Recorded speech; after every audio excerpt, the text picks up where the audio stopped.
Ivy Nation Sports Talk up and rolling on a Wednesday, and that means Mailbag Day, as always, along with Jesse Stiers. I am Sean Stiers. How are you, Jess? First show for you this week. Yeah, it's been a crazy week so far. Today's my busiest day, but I'm fired up. I got up and worked out this morning. I drank like this recovery drink that's got energy and creatine and all this other, and so I'm like fired up right now. I'm going off all cylinders. Going creatine, huh? It was like a recovery drink that had like creatine, electrolytes, vitamins, BCAAs, and I was like, well, it sounds like it's got everything I need. And I got up at 5 a.m. today, so Juice it up, baby. Juice it up. Yeah, so I've just been. And I was telling you, I got basketball practice after this, so I got to run around and go yell at some like 10-year-olds about basketball. So I gotta keep this energy up all day. Jesse's the head coach of the basketball team, even though he never played basketball. But is it a coworker or just a friend who It's like my best friend in Cleveland. Okay, so like he's the one with the basketball like background, but he didn't want the headache of being the head coach, so right. he enrolled you to sort of being the authority figure, and he's the one handling basically all of the actual basketball skill type stuff for the most part. Right, and so today it's like for anyone that's watched Ted Lasso, that's the perfect example. Like I'm Ted Lasso, and my assistant coach is Red, but he's not going to be there tonight. He texted me at like noon today. Oh boy.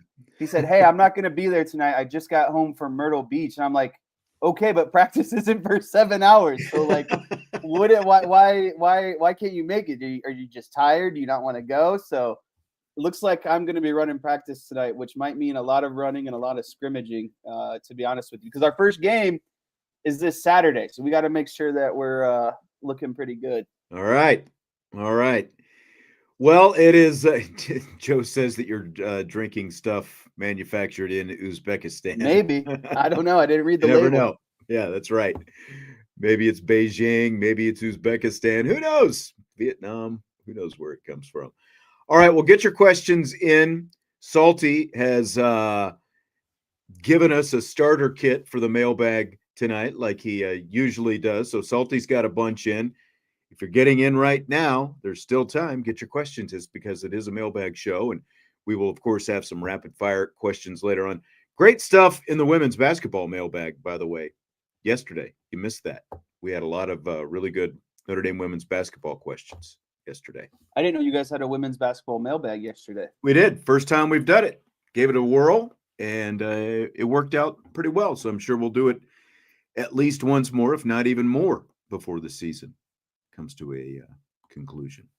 All right, so without further ado, Salty wants to know, the Irish are in winter conditioning. What's the schedule, content, and goal of this time? I mean, they don't give us the winter schedule.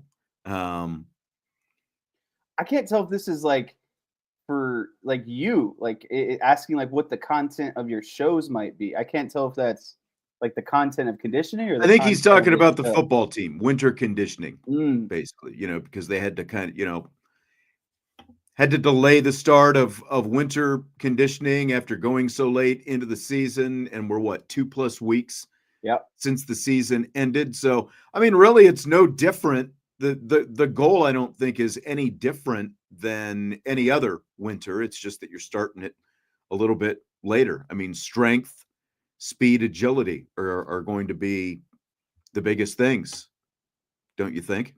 Yeah, so I think this question is pretty fun to answer because I've been through 3 college football seasons basically, and I know it's not the same as Notre Dame and those sort of things, but basically when the season ends, you kind of have about a month. You go through the exit interview process, kind of talk about how you did, what your expectations are going into the next season, that sort of thing. And like you said, since Notre Dame went so far, their window was kind of shrank down to about 2 weeks or so. But after that, I mean, it's just there's no football right now. It is all basically lifting, like you said, strength. I would say a big part of it is like the active recovery part. I know there was a good amount of injuries, so getting some guys healthy, doing some like fine-tune lifting to probably rehab, some of those ailments or injuries that were going on. But yeah, I mean, the overall goal is just to get bigger, faster and stronger, essentially, right? And it always amazes me, I think, when people realize like there's no stopping in football really until the end of the school year and between fall camp. And for people like, or for Notre Dame players, they stay on campus and take summer classes. So they're even staying on campus a lot of the time during the summer and still doing, non-organized football stuff. But I mean, it never really stops, even after the season ends. Even when you go to a national championship, you're right back at it, within a couple of weeks.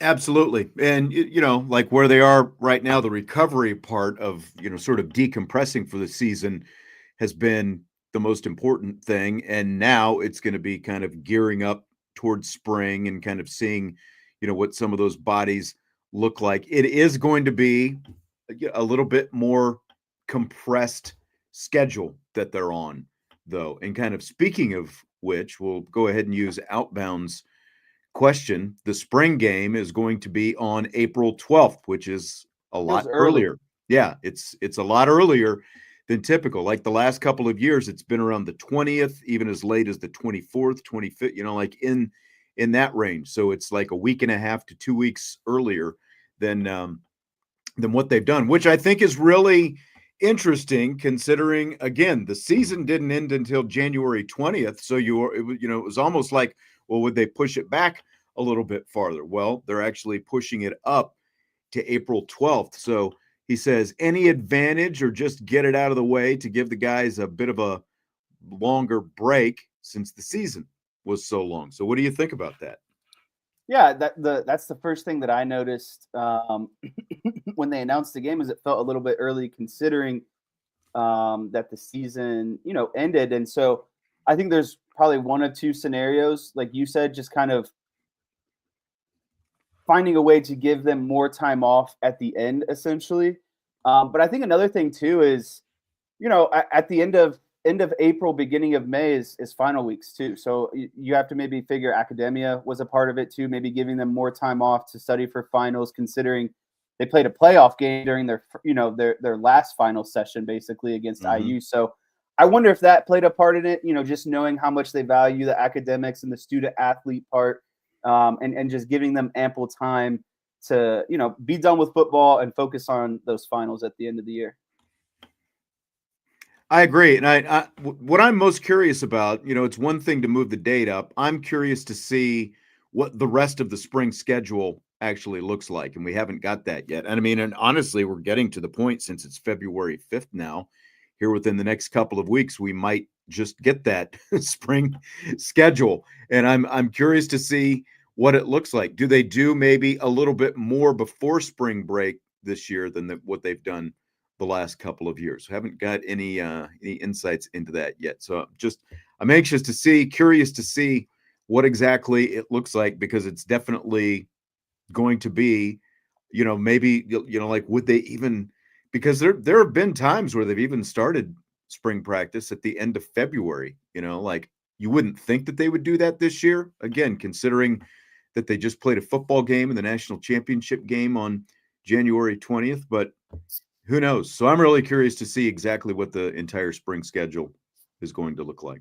Yeah, our spring camp always started that week we got back from spring break. And that was kind of like, I know a lot of guys would go down to like Florida and do all this stuff. And it was like, like their last kind of like week to eat and maybe do other irresponsible things before, being back into football. But never really had that opportunity because of playing baseball, right? And so there was always spring break was always our baseball trip as well. So we'd be going somewhere. And as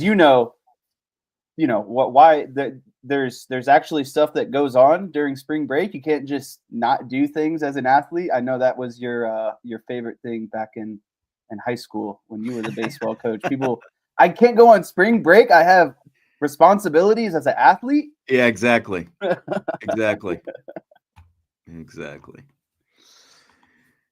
Good times. And technically, I don't think that we were allowed to tell people that they couldn't go. Right. But there are also ramifications if you go when you come back, because you're falling behind. We actually, we had, most of the times, because of there were games scheduled right around spring break, and there's not much you can do about that once they're scheduled.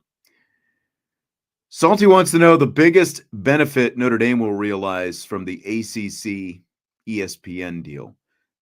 That's a good question. Like I think the biggest potential benefit is just that it gives you, rather than having a Wake Forest or an NC State, nothing against either of those programs, or a Duke or whoever, it at the very least, if you're going to be playing, two of those three, Miami, Florida State, Clemson, every year, or at least more regularly anyway, it gives you the better chance to get an extra marquee game at home. But we also found out this year that just because the marquee says Florida State, you still, those teams have to hold up at their end of the bargain. That to me is the biggest benefit. But even I guess when you go on the road, again, there's a chance that it's going to benefit your strength of schedule and your resume and all that stuff. But as I was saying, when was that? Last week or earlier this week when we were talking about it, between Florida State and Miami, those two schools since 2017, when Notre Dame has been averaging double-digit wins every year, those two teams have combined for 7 losing seasons in that stretch. So, there's no guarantee that it's just because it says Miami and Florida State that you're actually going to get a good game out of it. But at least it gives you, I don't know, what do you think the odds are? 50-50, I guess, that you're going to have a little bit better home game by having, one of those two and Clemson on your schedule? I don't know. What do you think? I would almost, benefit that you see? I would say, so I agree with a lot of what you're saying. I think it cuts a lot of the dead weight and it gives you better expected. Ooh, this is good because we can talk into some like betting terms here a little bit.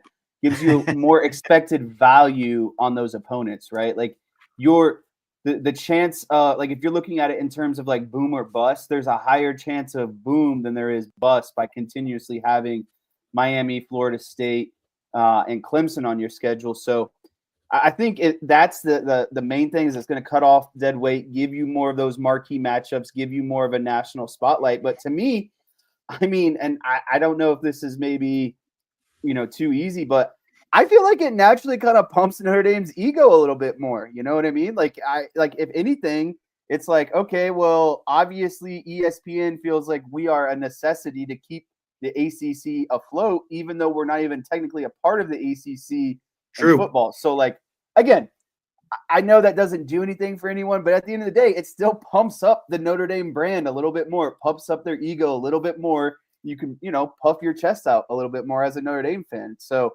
anytime, all these people say, oh, you need to join a conference or, oh, like, what are you without being, but they, the conferences want Notre Dame. Notre Dame is making the active decision that, hey, we can do this by ourselves and we can still play a rather heavy ACC schedule, play the best teams in the ACC and still be fine. Like we can do what you want, right? But we're just not going to join a conference officially.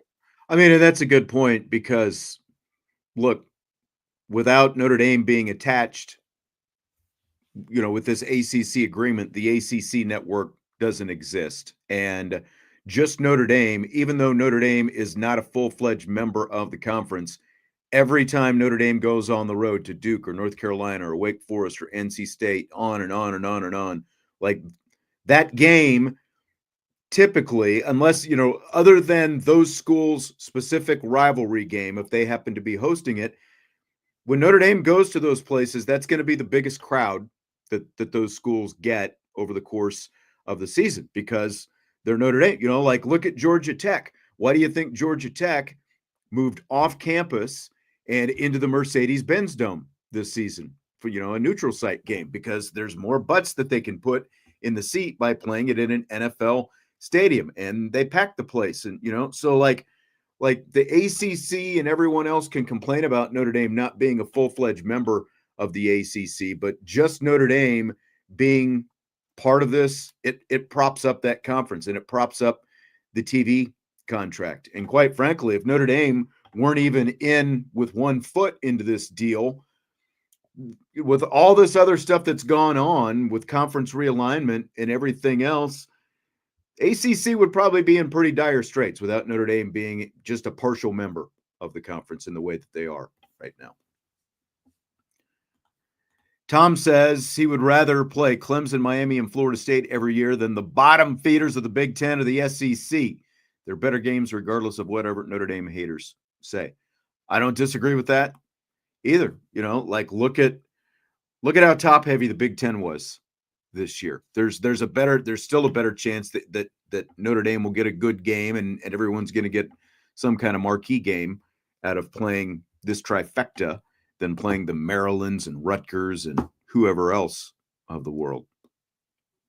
Can't include Vanderbilt in there, at least for right now. Everybody found that out this past season. Speaking of the schedule, Tyler wants to know, do you think Miami will be a harder game or Texas A&M? Which will be harder, Miami or Texas A&M? I believe Texas A&M will be harder. You got to realize, you know, Carson Beck snapped his UCL in half. That's still a pretty serious injury. I don't know if he'll be fully recovered by game one on the road against Notre Dame. So I think that has to be factored in consideration. To be honest with you, too, I trust Mike Elko more than I trust Mario Cristobal in terms of, you know, a team that's going to be tougher, better coached, those sort of things. And so I think Texas A&M's talent is going to continue to get better. I think they're going to figure it out at quarterback here eventually.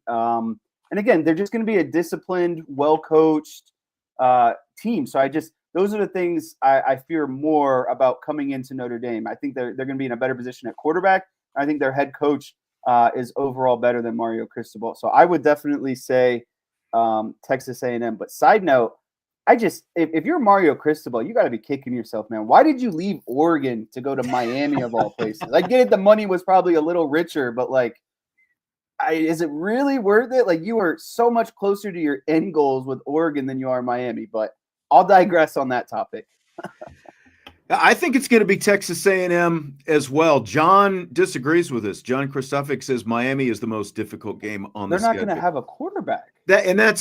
Look, Miami was so reliant on Cam Ward last season, and you found that out. Defense. Yeah, you found that out with the games they lost. I mean, Texas A&M had a legitimate defense, a legitimate SEC defense with legitimate, you know, bodies out there. They just didn't have some of the skill position type guys. Miami will probably have a little bit better skill guys, but they were just so reliant on Cam Ward. You take Cam Ward out of the equation, and they're probably an 8-win team last year. And, you know, Texas A&M didn't have that. They have Connor Wigman. They'll be replacing a quarterback as well. So that, you know, that's at least significant. But I just feel like the things that you talked about, the discipline, the structure of the program, and, you know, the bodies and everything else, I just feel like Texas A&M is going to be a much more physical, more closely contested, hard-fought type game than what Miami is. That doesn't mean Miami won't have talent and, you know, they won't be good, you know, because the other part of this thing is the transfer portal is still going to open and close again in the spring. So, I mean, all the rosters are still, you know, pretty subject to change. But I just think that the way the two programs are built, that it's going to be Texas A&M is going to be the tougher game than Miami. And the point about Carson Beck is absolutely right. I mean, we don't know exactly what his status is going to be for that game. Salty wants to know, do you agree that this season we will see how effective Gino Guidugli has been in quarterback development? I mean, yeah, naturally, right? Because you're going to be going to an in-house starter rather than a portal starter for the first time in like 3-4 seasons, I think. Maybe ever since Ian Book, if I'm not mistaken. And so when that is the scenario, I mean, I don't think it's all on Gino Guidugli. Obviously, it's on, I think, Gino and Mike Denbrock. But this is a pretty big upcoming season in terms of just everyone tied to quarterback development, right? So it will be a nice measuring stick to see. You know, you hear good things about Gino Guidugli. The things that they do in practice is impressive, and the drills that he has them doing. But until it's time to actually throw out there a quarterback that started at Notre Dame and is going to finish at Notre Dame, I think that's when you're really going to see, you know, how effective Gino Guidugli is. Right. I mean, these are homegrown guys, and literally Gino Guidugli is solely responsible for their development. That's the thing. Like I do wonder, like with Riley Leonard as an example, when you think about how Jaden Daniels took off in year 2 under Mike Denbrock, like what if, like what if Riley Leonard and Mike Denbrock had one more year together? What might that look like for both Leonard and Denbrock's offense? But we don't have that. But my point is, Leonard only had 1 year to be in this system. These guys, while the systems have changed a little bit, and Jelly's been here for 3 years, Minchie's been here for 2 years, and CJ Carr already has. I mean, he'll have basically a year and a half under his belt at Notre Dame by the time the season rolls around. So yeah, we're going to find out a lot about Gino Guidugli and the quarterback development, but we've seen little flashes of it anyway.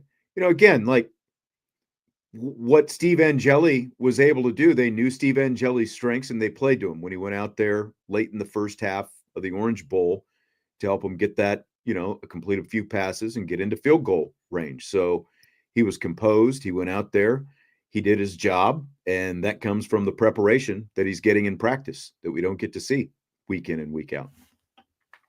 But yeah, the answer is yes. We're absolutely going to get a much, much greater gauge on Gino Guidugli and quarterback development because of this year. Gino Guidugli. Hey, Guidugli. Okay, so I've been thinking about this after Joe posted it. He wants 5 head football coaches that could be on the hot seat next year. We might have to talk through this a little bit. Do you have any off the top of your head? I think Lincoln Riley is at the top of my list, especially. I mean, he'll be going into year 4, and they are going all in on the recruiting operation. Now, you're not going to see necessarily the fruits of the recruiting operation in year 1, but at the same time, they're going all in. So I think that they've got to see an improved product this year. What do you think? Do you think Lincoln's on the hot seat? I think Lincoln Riley is on the hot seat. I think another name that pops up for me is guy down at Auburn. Who's it? Gus not Gus. What's the Auburn football coach name? He came from Liberty. Oh, Freeze. Hugh Freeze. Yeah. Hugh Freeze. He's on the hot seat. I think that Luke Fickell at Wisconsin is on the hot seat. Really? You put him there? I guess this is year 4 for him or year 3? I think it's year 4 because he got hired the same year Marcus Freeman did, didn't he? I couldn't remember if it was that same year or the year after. Yeah, John agreeing. What do you think about Brian Kelly? Is BK on the hot seat down there in the Bayou? I don't think he's quite on the hot seat. I think next year is his hot seat year. He has another 9-win season. Doesn't it feel like he's pushing it? 9 wins, no playoffs. Yeah, I think this might be a playoff or bust kind of year for Brian Kelly this season. So I'm on the fence about Brian. You could probably sway me in either direction. I could easily be persuaded. I feel like the natives are growing a little restless down there based on everything. I mean, you got to look at what happened with Orgeron. The guy won a natty and a couple years removed got the boot already. Yeah, I mean, but he also signed a long-term, big, contract that would make LSU go, I don't know. Do we want to? I mean, Billy Napier, he was on the hot seat virtually all of this season, but then they really turned things around at the end of the season. They became one of those. Maybe you can include Michigan in there as well because John's saying Sharon Moore. I don't think Sharon Moore is on the hot seat. Yeah, I think he's got. I think Sharon's got at least another. Yeah, they knew. You're exactly right. They're losing so much, and with everything else, they didn't even have a quarterback last year. Yeah, I think Sharon Moore's got at least another year before he gets to hot seat. I think another one is Venables down at Oklahoma. Yeah, that's a good one. I think so too. I think he's got to be. Like it's crazy how he and Lincoln Riley are both doing about the same job in the same amount of time since they've been there. And it probably doesn't help them that Marcus Freeman had the kind of success that he had in, they're all year 3 head coaches. Probably doesn't help either one of them that Marcus Freeman did what he did this year. But that's also a big part of why Lincoln Riley and USC decided to raid Notre Dame's recruiting operation. What about John? Mike Norvell. I think another year like this, and absolutely he is, because everything was going in the right direction before this year for Mike Norvell. So I think you can forgive 1 year, but if you're Mike Norvell, don't you think you have to win at least 8 games next year to be comfortable? Oh yeah. At least, right? John says Pat Narduzzi, and John, I mean, I believe you're in Pittsburgh, but I mean, they were in playoff contention for about 2/3 of the season before things kind of, fell apart at the end of the season.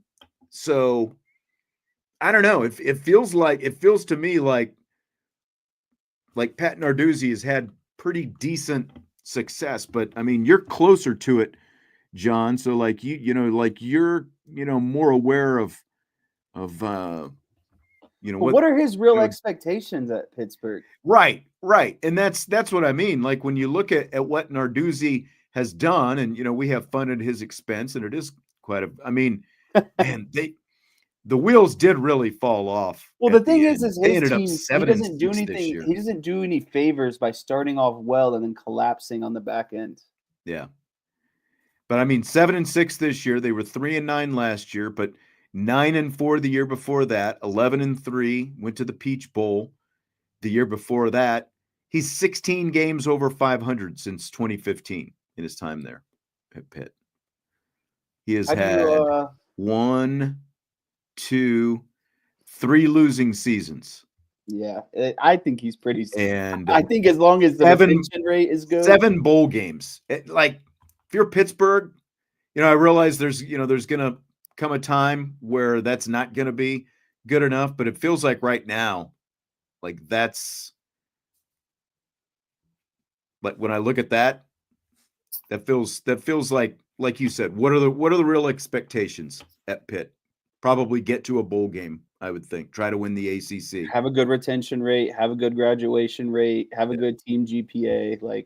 I think that's the other part.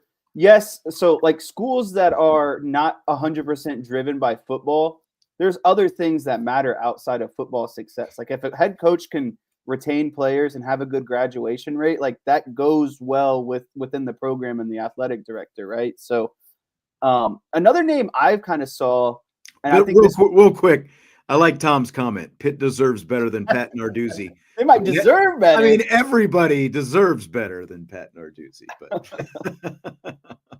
sometimes you get what you deserve, I guess. I think this next one's a little bit fun because Notre Dame, they're on Notre Dame's schedule this season. And I don't know if I 100% agree, so I'd be curious of your opinion.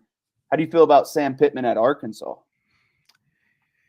He's kind of in that Billy Napier range where he's sort of perennially been on the hot seat the last couple of years. And, just like Napier ended up saving his job by turning the season around at the end. I mean, that's kind of what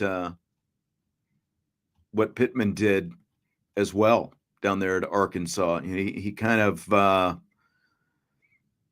surprised everybody, but they were right around the middle of the pack. They at least had a winning record. That they only won 3 games in the SEC, and that's kind of, that's sort of the question. I think that it's almost the same argument. What is your true expectation at Arkansas?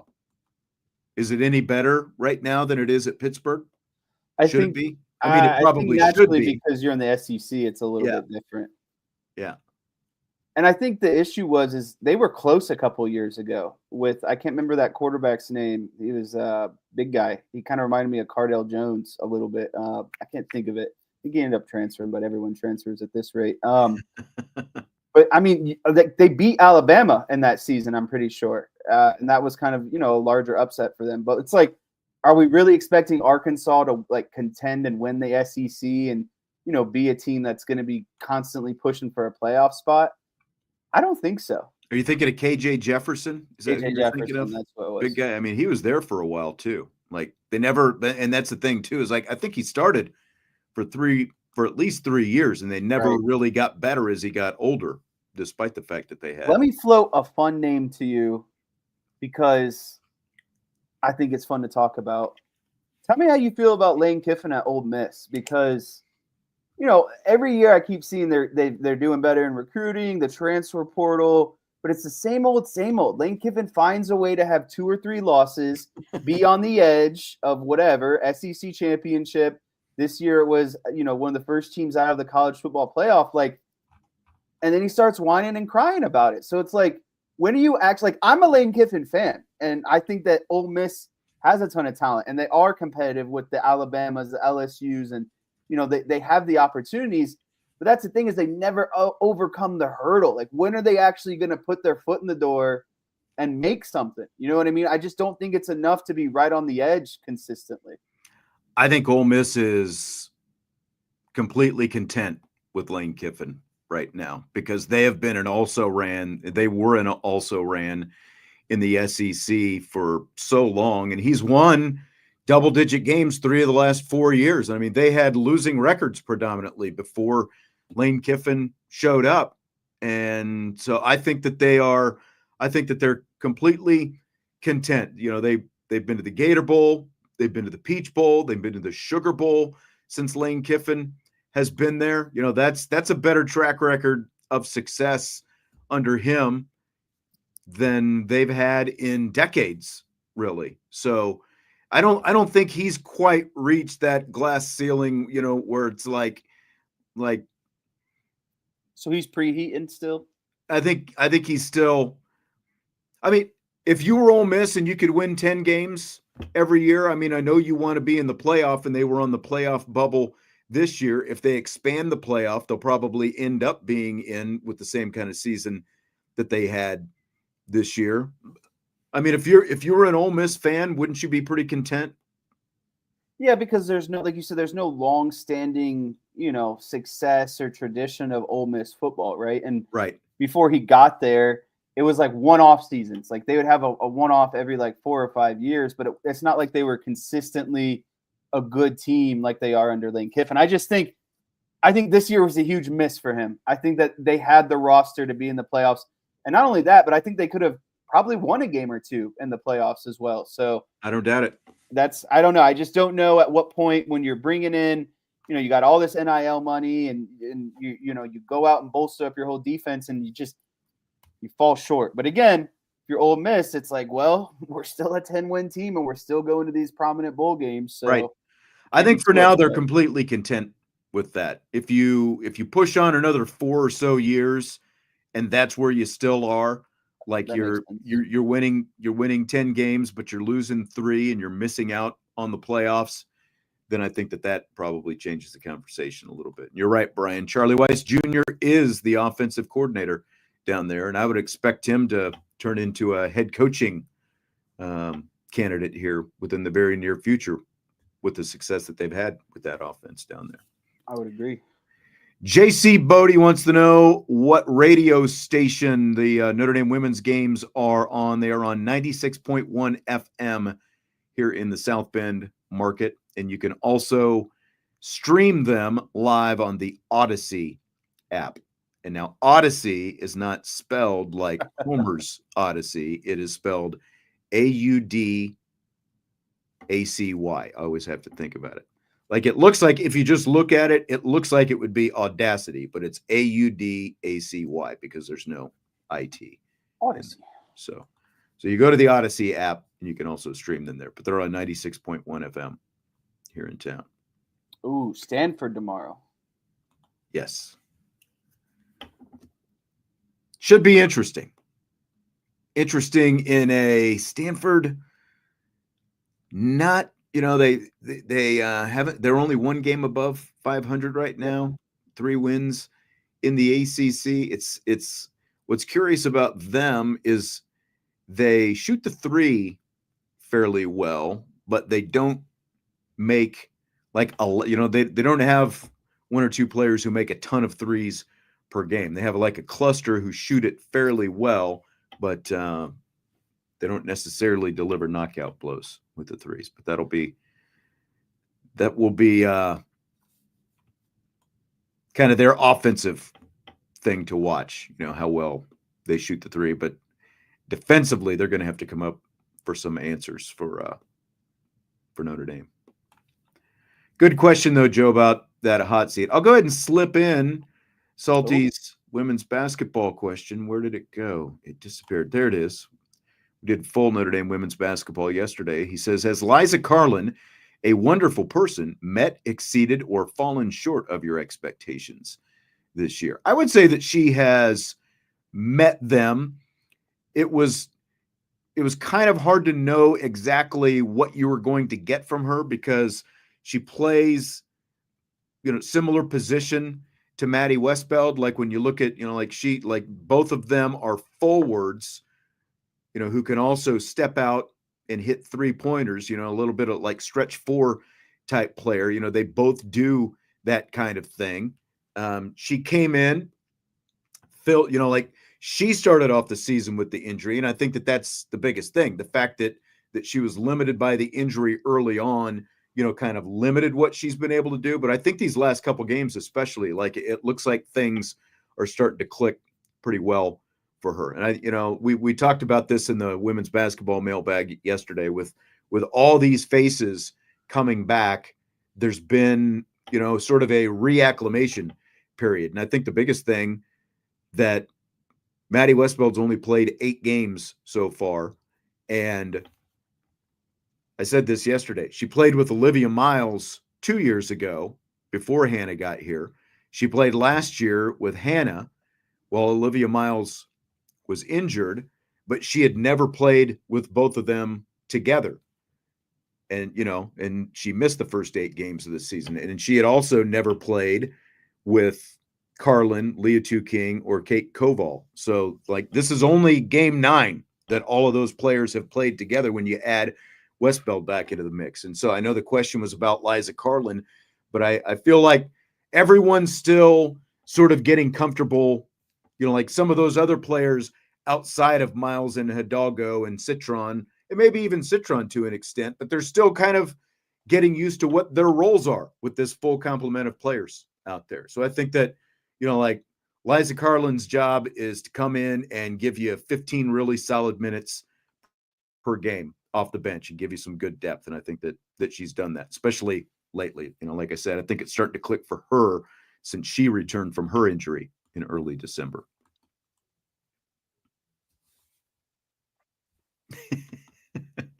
Ryan wants to know, what show is going to go longer, this one or Brian's buy, sell, hold that is currently at 4.5 hours? That's still right going? now? My goodness, are you kidding? We've got to do something about this. Yes, it is still. I've been kind of looking at the counter, on the screen in terms of how many people are here. And it's like, okay, that answers that. Buy, sell, hold is still going on over there on the other side. Wow. At this rate, Brian, since I know Jesse has a little bit of an out that he's got to get to tonight, I might bet on Brian's show to go longer, to be quite honest with you. Good question, though. Let's see.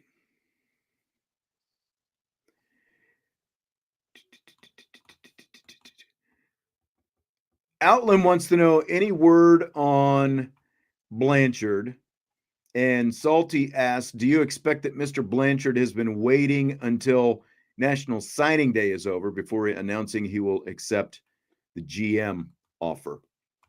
And I mean, like, it does feel like we're at the point where if it's not going to be him, they would have just moved on to somebody else. And, like Texas Tech might have announced that he's staying put with some kind of extension or whatever else. But this thing has continued to drag out. And usually means you're trying to like nail down the contract, dot the I's, cross the T's. Right.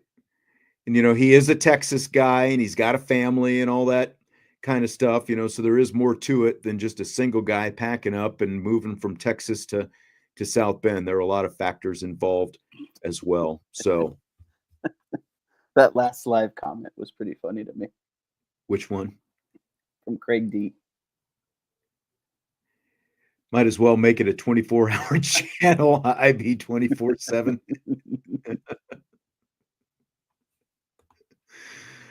Salty said, don't try telling Brian he's going long during the show. He doesn't like it. No, you don't say. What? Ryan has a good idea. We could do an IB radio station format. Everyone, that would be fun on days like this because people could actually call in with their mailbag question. I could actually hear what some of you people sound like. I've actually thought about that. There's a show. It's the official. Have you ever watched Severance on Apple TV? No, but a lot of people are talking about it. I know a new season just came out. Yeah, show worth checking out. Ben Stiller directs a lot of the episodes, and he's one of the executive producers. And Adam Scott, the guy he was one of the guys on Parks and Rec, is one of the stars of the show. They host the official weekly podcast together. And the first couple episodes that I've listened to, they have like phone line, and people can call in and leave a voicemail question, and then they play back those questions. I think we should do that for Mailbag these days. I think we need to figure that out. Yeah. Yeah. We'll pay Ryan Roberts as our producer of the show.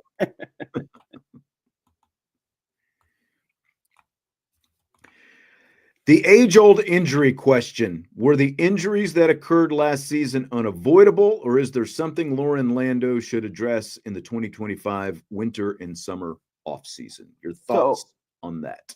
I'll kind of start with this one. I think naturally you're always going to have injuries, right? And I think when you roll out a new college or a new playoff format that now involves, 4 extra games, a 16-game season, almost an NFL regular season at this point, I think naturally there's going to be, fatigue on the body and stuff. So I'm more so worried about next season and not what happened last season because it is Landau's first season as the strength and conditioning coordinator. It is the first season of the expanded football playoff. I told you I'm so hyped up right now. I can't even get these words out.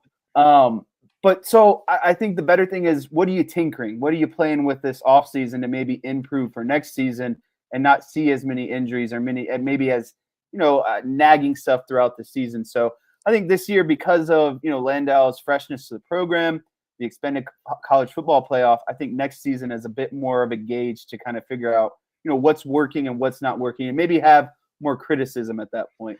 Yeah, I don't have any kind of background in medical science or, sports medicine or anything like that. I, have been fortunate to know a lot of people who work in that field because of, like traveling and working with 2 different Notre Dame teams over the years, between the athletic trainers as well as the strength coaches and stuff like that, and getting to hear some different philosophies in strength. And I think that, as Craig said, most of the offensive line injuries were just guys getting their legs rolled up on. And there's nothing that you're going to do in a strength program that's going to prevent a high ankle sprain, like guys. And that's what most of them were. There were a lot of high ankle sprains. You also had some ACL stuff. And again, don't have a background in sports medicine, but like ACLs, as unfortunate as they are, I just don't think that has anything to do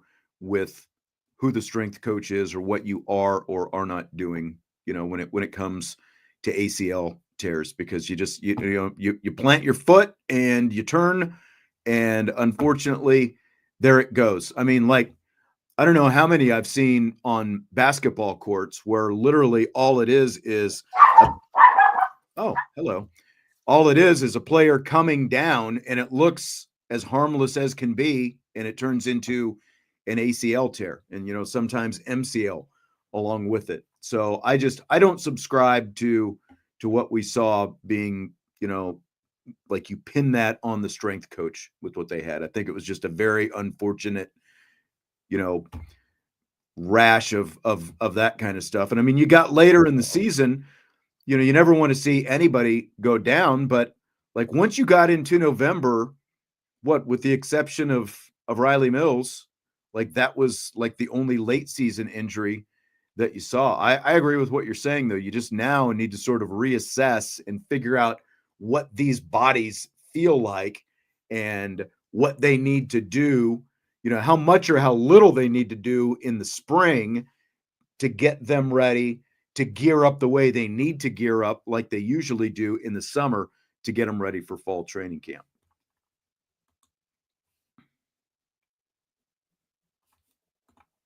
What changes would you expect to see in the Denbrock offense this season? I will just say there's going to be more passing and there's going to be more downfield passing, but there's also still going to be some really big running plays coming up. I think there's going to be a lot more balance in the offense this year than this past season. Yeah, I think there's going to be more balance. I still think they're going to be highly effective in the run game. I'll even go out on a limb here, and maybe this is my wish list or my dream list. I think naturally removing Riley Leonard, a more running quarterback, I think you're going to see more of the two-back stuff this season to offset that a bit to a degree. Oh, we're back to the two-back stuff. We're going to see more two-backs. Okay. Well, Riley Leonard, here's my thought process or rationale on this is Riley Leonard and a running back was basically a two-back look because both of those guys had the ability to take at any moment and run with it, right? But when you naturally have a quarterback who can't run as well as Riley Leonard did, I think you're going to see more throwing. Yeah. I think you're going to see a little bit more of the big plays in the passing game, more of the downfield kind of stuff. But I do think that you want to get creative with your run game. And when you lose someone who had over 500 rushing yards and like 15 rushing touchdowns, you got to find that production elsewhere, right? You're not just going to make all that up in the pass game. So I do think we will see, and again, I'm not saying it's going to be like a heavy in rotation, but I still will. I expect to see more of it because I think naturally you're going to have Jabron Payne back. I think that helps.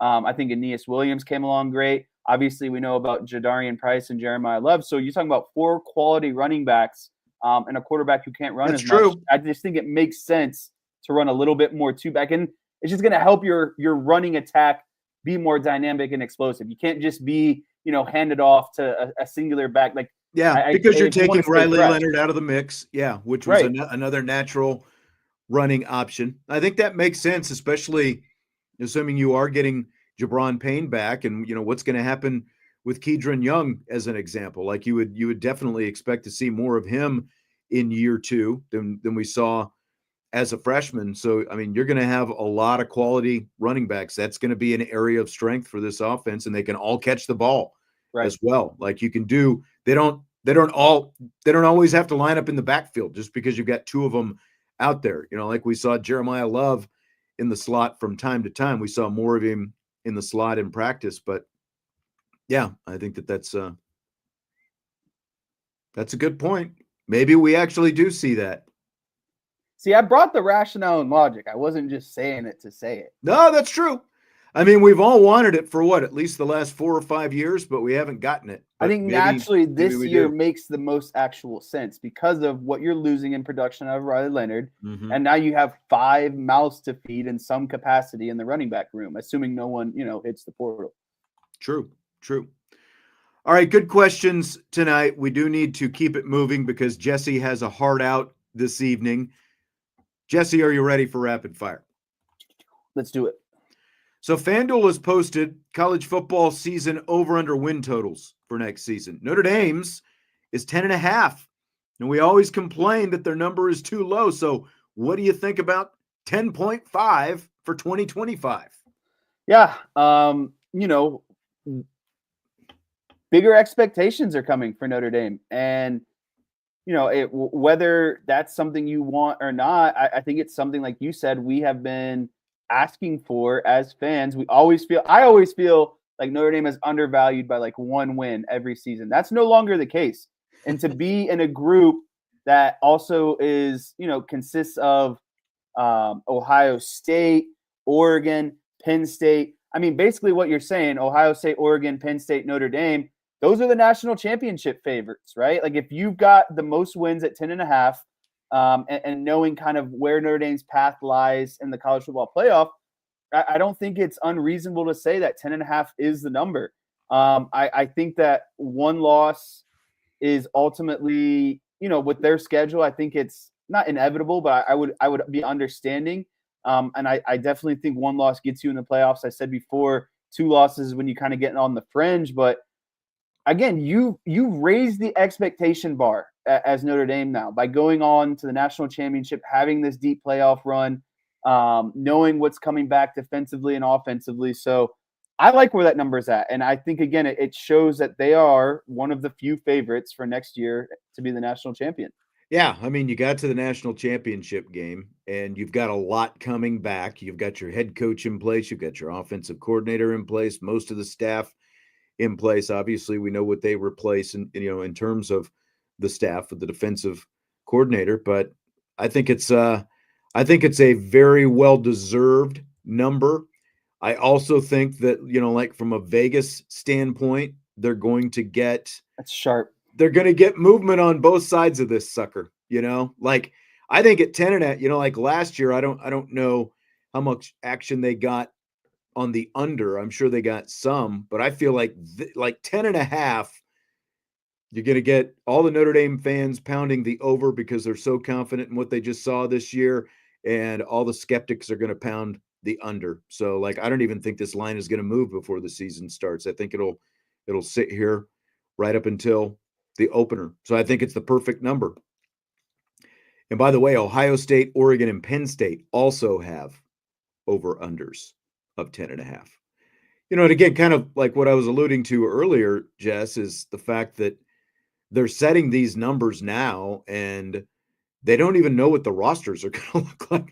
We haven't even gotten through spring football, and they're setting season over-unders right now. You would think that they would wait until at least May when you have a better idea of who's going to be playing for who before they set these things. But I think that's why they like to do it, is because they put these numbers out and they flash them in front of people's eyes, and they're almost like, do it, it's almost like a trap door, like we're going to give you these numbers and lines, but it's almost, again, a trap door because, like you said, we don't know what's coming, right? So things could happen. Those lines could shift, and now the books capitalize because you took a high number when maybe that win-loss number drops in a month or two. Yes. Craig, it's funny you ask what Georgia is because I have some more here. Georgia and Texas are both 9.5. Alabama, Michigan, Indiana, and LSU all 8.5. So we were talking about Brian Kelly and whether or not he's on the hot seat, and he and the Tigers have an over/under of 8.5 right now. I'm going to look up real quick what their schedule is while you ruminate on that a little bit, Jess. That's your cue. Georgia and Texas. Sorry, the cat was going crazy on his scratch tower. I was like, what is going on over there? But I think Georgia and Texas naturally make sense at 9.5, and I think they're going to be down below Notre Dame and the rest of the group because of, they're in the same conference. They're going to play each other. They're probably going to be in a conference championship. So those make sense. Alabama and Michigan and Indiana, 8.5. I don't know where to kind of gauge them because of, Michigan coming off the season they had last year, getting a new quarterback. There's just a lot of still new things going on in Michigan after that national championship team. And the same thing with IU. It's like, yes, Signetti was good, but, a lot of those guys came from JMU. So are they going to be able to replenish, reload, and have the same type of success this season? And honestly, LSU at 8.5, I don't think 8 or 9 wins for Brian Kelly is not a good season this season. No, it is not good at all. And here's their schedule, by the way. They open at Clemson, unless that's a neutral site, but their schedule says at Clemson. They also have Florida, Ole Miss, South Carolina, at Vanderbilt, Texas A&M, at Alabama, Arkansas, at Oklahoma. That's a tough schedule. There's a lot of other coaches on that list too. We're going to go back to hot seat talk. I think BK is going to be firmly on the hot seat by the middle of the 2025 season. Before October is over, he is going to be on the hot seat. Oof.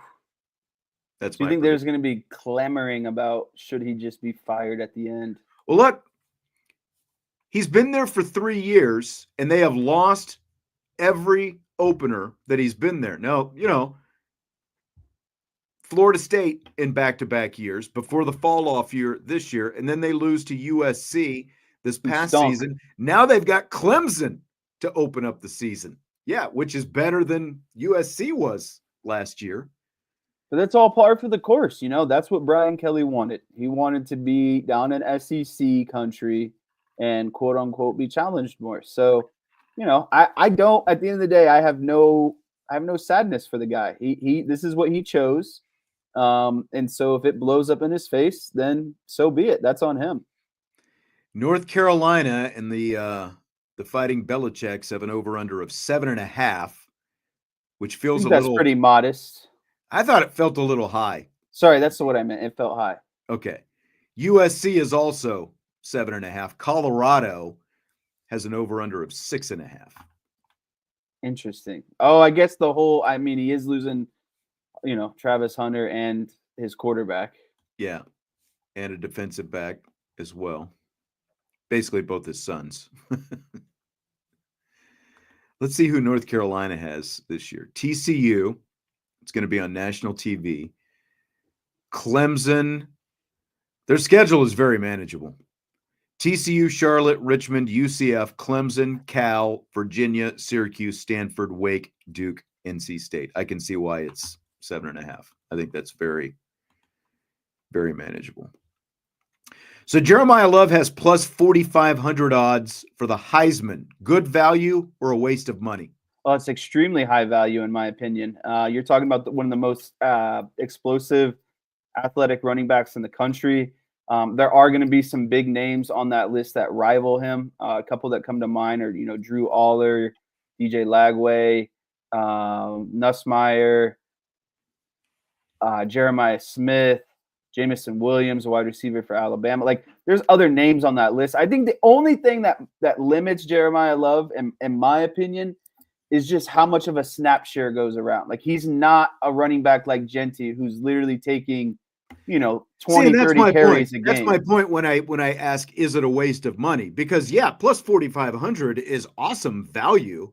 But I just feel like, and this is not taking away anything from Jeremiah Love's skills. We all know what his skills are. I just don't think he's going to get the touches for a running back to be able to win the Heisman because of what you just said. He's not going to end up with over 2,000 yards because, look at what we were just talking about with all the running backs that Notre Dame has. You've still got Jadarian Price out there as well. Like, I think that Jeremiah Love would also have to be a kickoff returner and probably take back at least 3 kickoffs for touchdowns in addition to whatever else he's going to do as a running back to have a chance at the Heisman. Like, we all know how good he is, but I just don't think that he's going to get I don't think he's going to have enough numbers to be able to win the Heisman Trophy.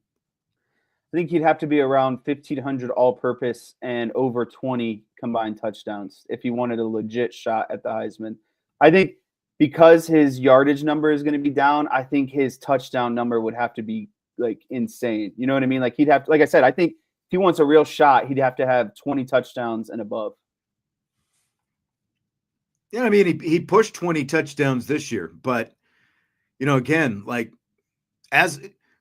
because he's a running back, so that's going to be hard. Like, he needs something else to go with it. Right. And I agree.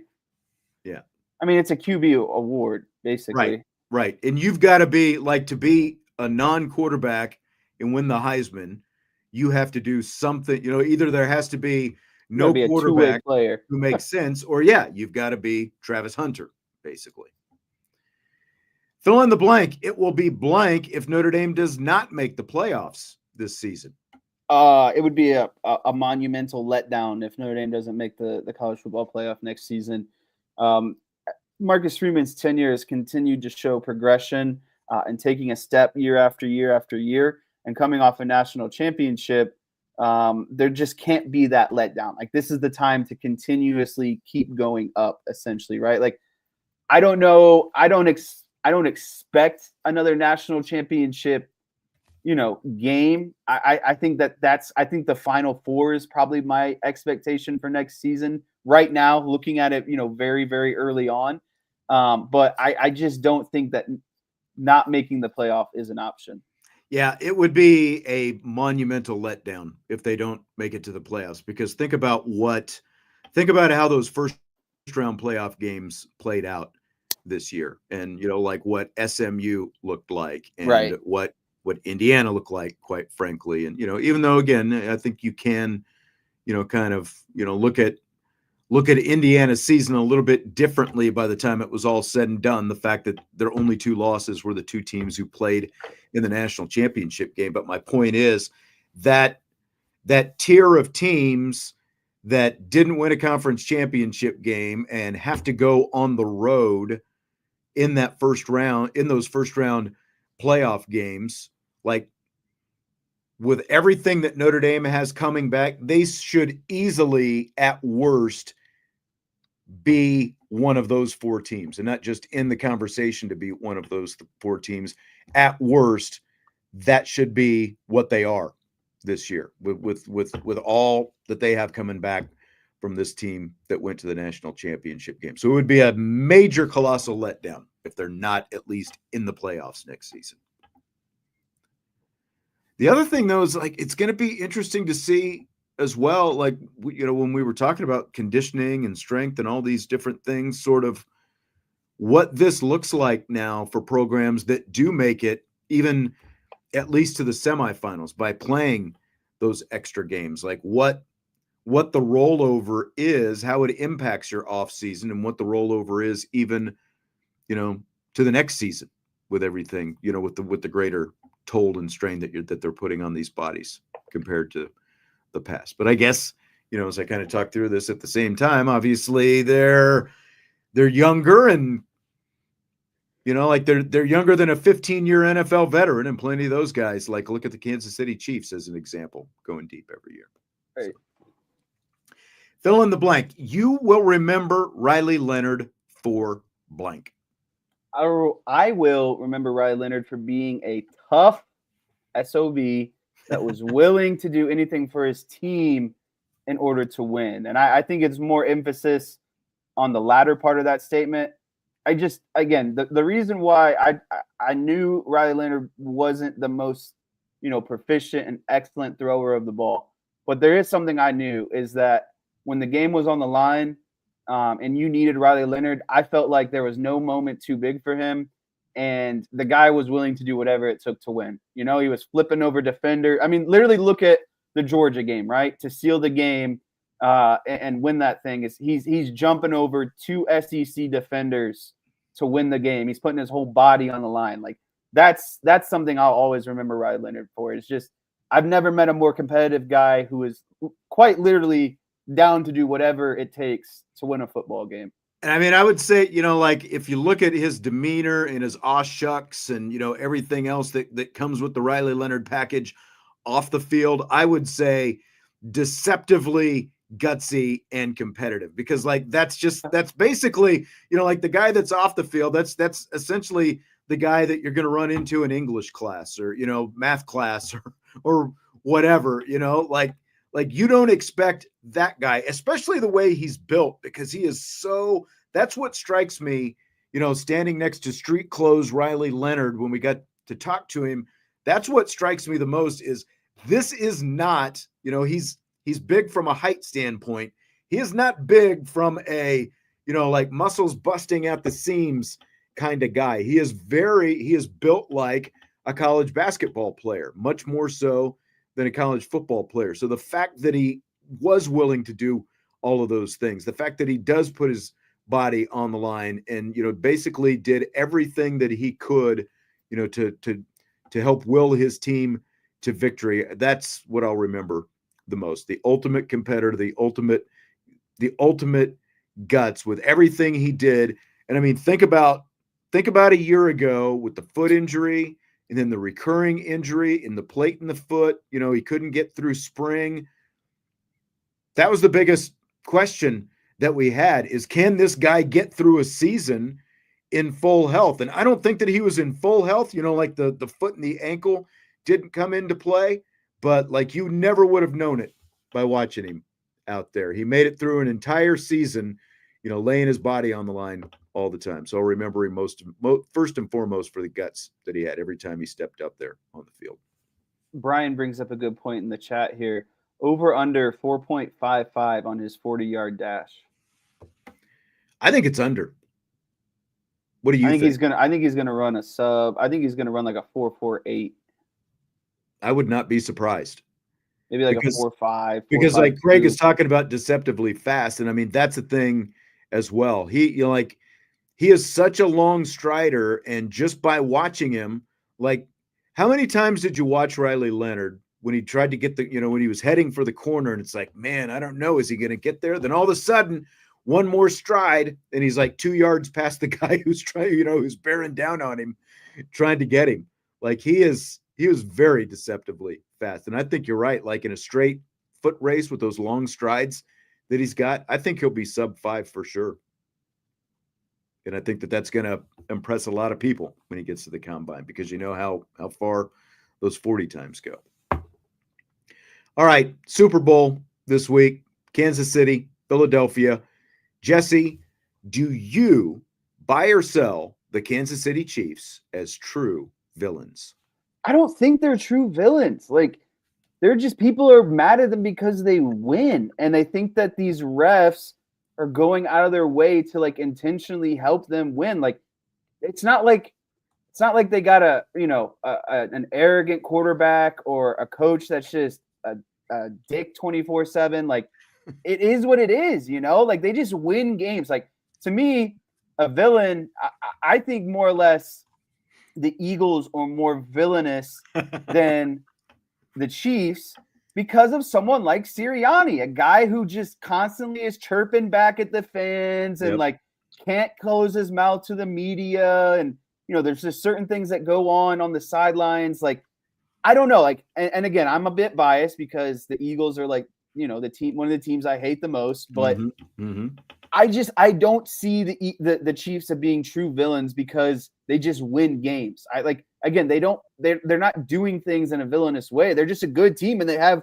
one of the best quarterbacks ever.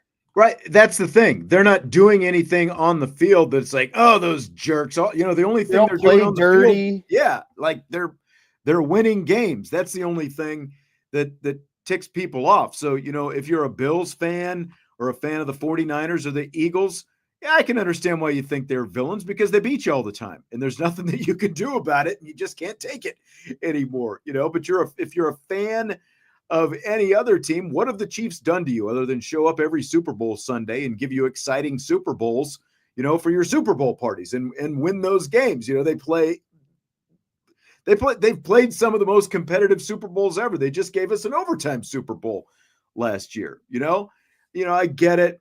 Okay, they're overexposed. They're doing commercials. Andy Reid's eating his nuggies, and whatever else. Like maybe you're tired of the Taylor Swift stuff, and I can see that, but that's a Swiftie thing as well. I mean, honestly, I'm more tired of Jason Kelce's wife, not Travis Kelce and Taylor Swift. I'm more tired of Jason Kelce's wife in the commercials that I see every day on NFL Network, it's kind of like, there for a while, any coach who was attached to Sean McVay got a head coaching job. It's like you're great by association. That's kind of what it's like with, Jason Kelce and his wife, because they are adjacent to Travis Kelce and Taylor Swift.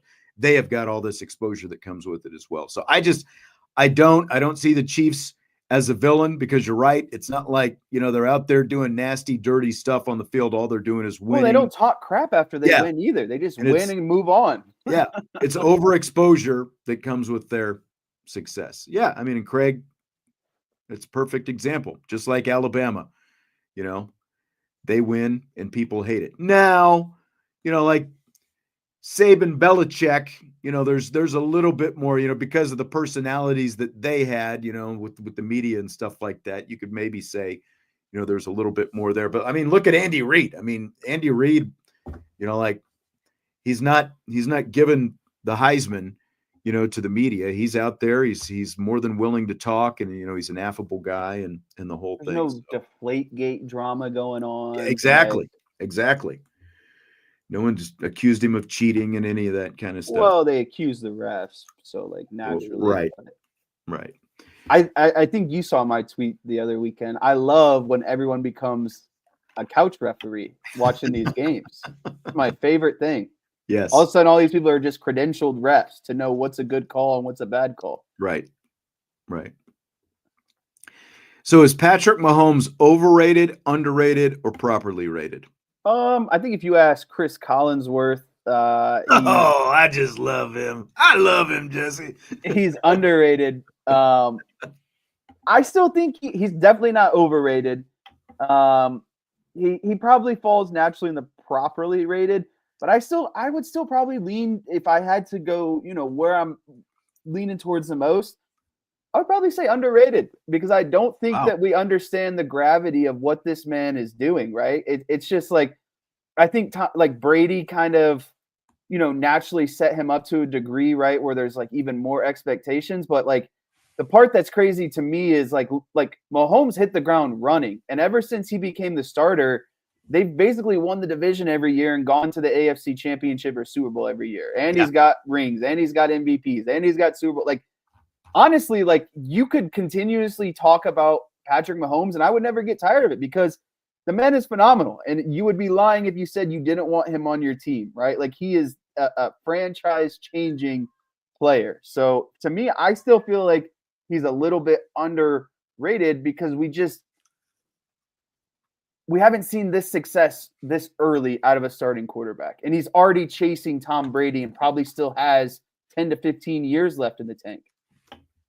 Yeah, it's interesting to think of him as underrated. I think of him more as properly rated, but I get what you're talking about.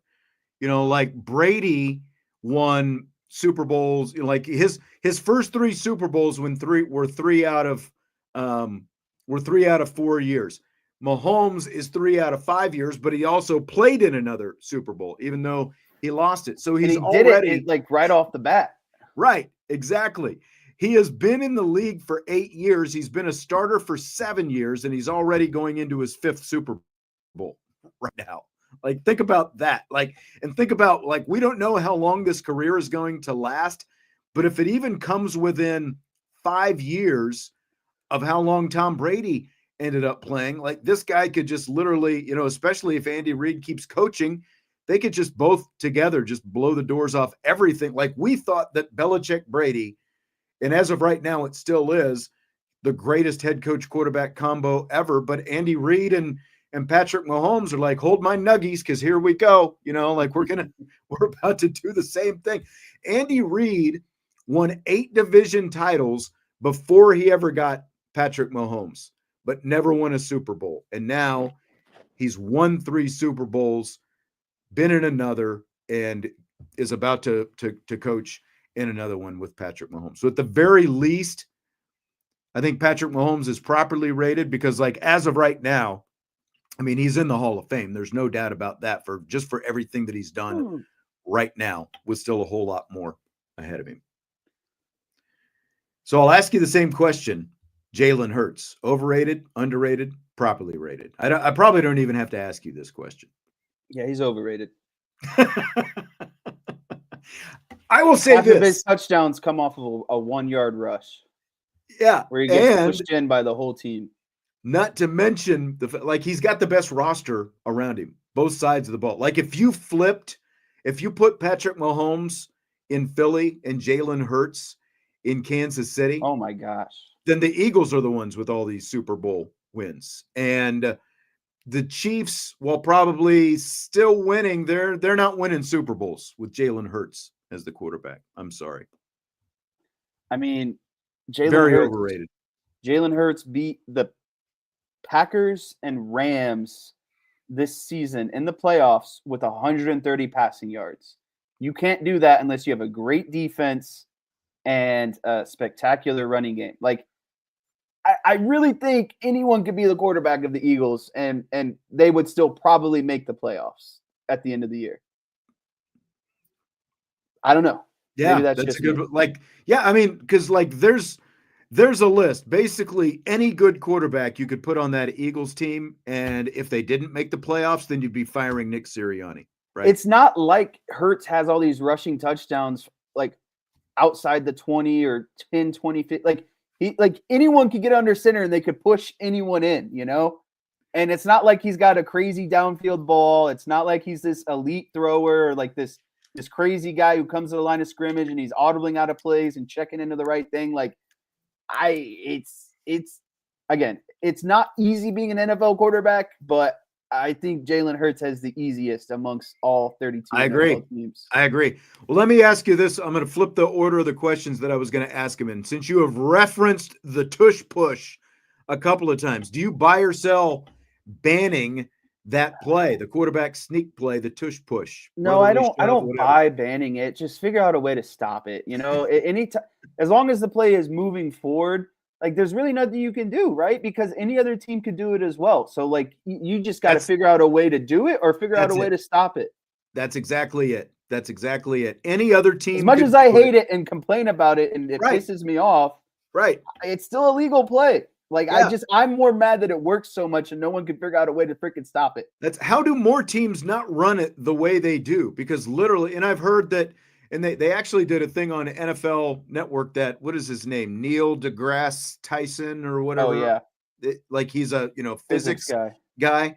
Like everyone talks about Jalen Hurts and his 600-pound squats and all this stuff. And he's like, look, that has nothing to do with it. Because if you actually look, those guys who are pushing behind him are actually lifting him up off the ground. He's not even driving that much with his legs. It's the line in front of him and the guys pushing him from behind that are getting him into the end zone. How have other teams not figured out how to run the same thing with more precision? You don't change a rule because one team has success with it. I'm sorry, so that's the bottom line to me. You don't ban the tush push because one team is having success. It's the job of the other teams to figure out how to do better against it because everyone else has some kind of quarterback sneak play. Josh Allen's a pretty good quarterback himself, but he wants to run off to the left, and the Chiefs were able to stuff it in the AFC Championship game all the time.